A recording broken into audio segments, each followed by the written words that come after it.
Hi friends, ನಮಸ್ತೆ. ಇವತ್ತು ನಾನು ಆನೆಕಲ್ ಕರಗಕ್ಕೆ ಹೋಗ್ತಾ ಇದ್ದೀನಿ. ಅಚಾನಕ್ಕಾಗಿ ಪ್ಲಾನ್ ಆಯ್ತು. ನಮ್ಮ ಮನೆ ಎದುರುಗಡೆ ಇರೋ ಹುಡುಗ ತುಂಬಾ ಫೋರ್ಸ್ ಮಾಡ್ತಾ ಇದ್ದ, ಬನ್ನಿ ಹೋಗೋಣ ಹೋಗೋಣ ಅಂತ ಹೇಳ್ಬಿಟ್ಟು. ಸೊ ಹಾಗಾಗಿ ನಾವು ಫ್ಯಾಮಿಲಿ ಎಲ್ಲ ಅವನ್ನ ಕರ್ಕೊಂಡು ಆನೆಕಲ್ ಕರಗಕ್ಕೆ ಹೋದ್ವಿ. ಫಸ್ಟ್ ಟೈಮ್ ನಾನು ಆನೆಕಲ್ ಕರಗ ನೋಡ್ತಾ ಇರೋದು.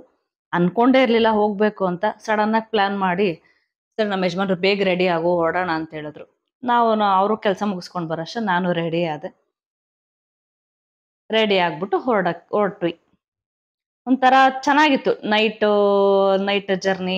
ತುಂಬಾ ಲೇಟ್ ಆಗಿ ಸಡನ್ ಆಗಿ ಪ್ಲಾನ್ ಮಾಡಿದಾಗ, ನಾವು ಮುಂಚೆನೆ ಪ್ಲಾನ್ ಮಾಡಿದಾಗ ಎಲ್ಲೂ ಹೋಗಕ್ಕಾಗಲ್ಲ. ಈ ತರ ಸಡನ್ ಪ್ಲಾನ್ ಮಾಡಿದಾಗ ಒಂಥರ ಚೆನ್ನಾಗಿರುತ್ತೆ. ಹೋಗ್ತಾ ಉಡುಪಿ ಪ್ಯಾಲೇಸ್ ಅಲ್ಲಿ ಡಿನ್ನರ್ ಮಾಡ್ಕೊಂಡು ಹೋದ್ವಿ. ಹೋಟೆಲಲ್ಲಿ ಎಲ್ಲ ಜನ ಖಾಲಿ ಆಗೋಗಿದ್ರು. ಬಟ್ ನಮ್ಮ ಪುಣ್ಯಕ್ಕೆ ಊಟ ಇತ್ತು. ಹೊರಗಡೆ ಹೋದಾಗ ಬಡಿಸೋ ಜವಾಬ್ದಾರಿ ನಮ್ಮ ಹಸ್ಬೆಂಡ್, ಮನೇಲಿದ್ದಾಗ ಬಡಿಸೋ ಜವಾಬ್ದಾರಿ ನಂದು. ಸೊ ಹಾಗಾಗಿ ಅವರೇ ಬಡಿಸ್ತಾ ಇದ್ರು. ಏನ್ ಬೇಕೋ ಆರ್ಡರ್ ಮಾಡಿದ್ವಿ, ಬಡಿಸಿದ್ರು. ಹೊಟ್ಟೆ ತುಂಬಾ ಊಟ ಮಾಡಿದ್ವಿ. ಒಳ್ಳೆ ಊಟ ಮಾಡಿದ್ವಿ. ಟೇಸ್ಟ್ ಚೆನ್ನಾಗಿತ್ತು. ನಂತರ ಆನೆಕಲ್ ಕರ್ಗಕ್ಕೆ ಎಂಟ್ರಿ ಕೊಟ್ವಿ. ಹೋಗ್ತಿದ್ದಂಗೆ ನಾವು ಡಿಜೆಗೆ ಹೋದ್ವಿ. ತುಂಬಾ ಚೆನ್ನಾಗಿತ್ತು. ಆರ್ಕೆಸ್ಟ್ರಾಗಳು ತುಂಬಾ ಜನ ಸೇರಿದ್ರು. ಆ ಜನ ಹೆಂಗಿತ್ತು ಅಂದ್ರೆ ಜನದ ಜಾತ್ರೆ ಅಂತ ಹೇಳ್ಬೋದು. ಅಷ್ಟು ಜನ ಇದ್ರು. ಚೆನ್ನಾಗಿತ್ತು. ಒಳ್ಳೊಳ್ಳೆ ಮ್ಯೂಸಿಕ್ ಎಲ್ಲ ಹಾಕ್ತಾ ಇದ್ರು, ಹಾಡ್ತಾ ಇದ್ರು, ಡ್ಯಾನ್ಸ್ಗಳು ಮಾಡ್ತಾ ಇದ್ರು. ನಂತರ ಅಲ್ಲಿಂದ ನೋಡಿ, ಇದು ಬಂದು ಆನೆಕಲ್ ಕರಗ. ಅಗ್ನಿಕೊಂಡ ಪ್ರವೇಶ ಮಾಡ್ತಾರೆ. ತುಂಬಾ ದೊಡ್ಡದಾಗಿತ್ತು ಅಗ್ನಿಕೊಂಡ. ಚೆನ್ನಾಗಿತ್ತು. ಆ ಜನದಲ್ಲಿ ನಮ್ಗೆ ಏನು ಕಾಣುತ್ತೋ ಬಿಡುತ್ತೋ ಒಟ್ನಲ್ಲಿ ನೋಡ್ತಾ ಇದ್ವಿ ಖುಷಿಯಾಗಿ. ತುಂಬಾ ಜನ ಸೇರಿದ್ರು. ಆ ಅಗ್ನಿಕೊಂಡ ಪ್ರವೇಶ ಮಾಡಿದಾಗಂತೂ ಮೈ ಜುಮ್ ಅನ್ಸುತ್ತೆ. ಅಷ್ಟು ಜನದಲ್ಲೂ ಅದು ಒಂದು ಶಕ್ತಿ. ಅದು ಎಲ್ರೂ ಅದನ್ನ ಮಾಡಕ್ಕಾಗಲ್ಲ. ಬಟ್ ಆ ಕರ್ಗ ಅವ್ರವ್ರು ಮಾಡ್ತಾರಲ್ಲ, ನಿಜವಾಗ್ಲೂ ಅವ್ರಿಗೆ ಆ ದೇವ್ರೆ ಆ ಶಕ್ತಿ ಕೊಡುತ್ತೆ.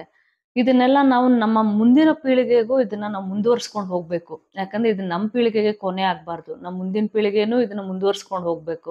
ಈ ತರ ಹಬ್ಬ ಜಾತ್ರೆಗಳಲ್ಲಿ ಎಲ್ಲರೂ ಸೇರಿದಾಗ, ನಮ್ಮ ಮಕ್ಳಿಗೆ ನಾವ್ ಇದನ್ನ ತೋರಿಸಿದಾಗ ಮುಂದೆ ಅವ್ರಿಗೂ ಅದ್ರ ಬಗ್ಗೆ ಇಂಟ್ರೆಸ್ಟ್ ಬರುತ್ತೆ. ಜೊತೆಗೆ ಅವ್ರಿಗೂ ಮಾಡ್ಬೇಕು ಅನ್ನೋದು ನಮ್ಮ ನಂತರ ಅವ್ರಿಗೆ ಅದು ಕಂಟಿನ್ಯೂ ಆಗುತ್ತೆ. ನೋಡಿ ಎಷ್ಟು ಜನ ಇದ್ದಾರೆ, ಎಷ್ಟು ಚೆನ್ನಾಗಿ ಅಗ್ನಿಕೊಂಡದಲ್ಲೇ ಅದು ಆಡ್ತಾ ಇದೆ ಡ್ಯಾನ್ಸು.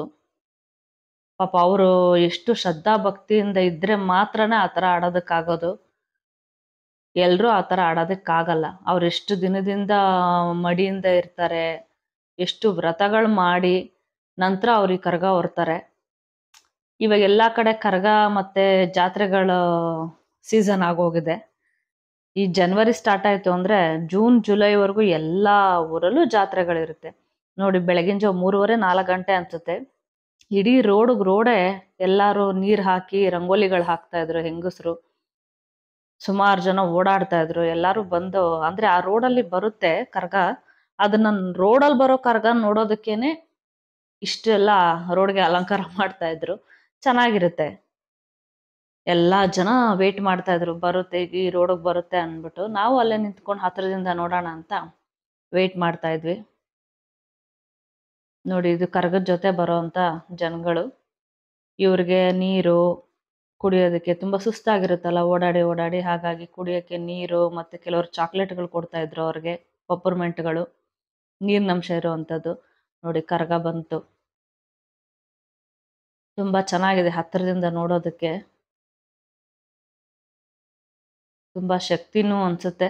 ಆ ನಂತರ ಅಲ್ಲಿಂದ ಆನೆಕಲ್ ಬಸ್ ಸ್ಟಾಪ್ ಹತ್ರ ಹೋಗಿದ್ವಿ, ಸರ್ಕಲ್ಗೆ. ಅಲ್ಲಿ ನೋಡಿ ಈ ತರ ಫುಲ್ಲು ಏನ್ ಹೇಳ್ತಾರೆ ಇದನ್ನ, ಪಲ್ಲಕ್ಕಿಗಳು, ಸುಮಾರು ಪಲ್ಲಕ್ಕಿಗಳು ರೆಡಿ ಮಾಡಿದ್ರು.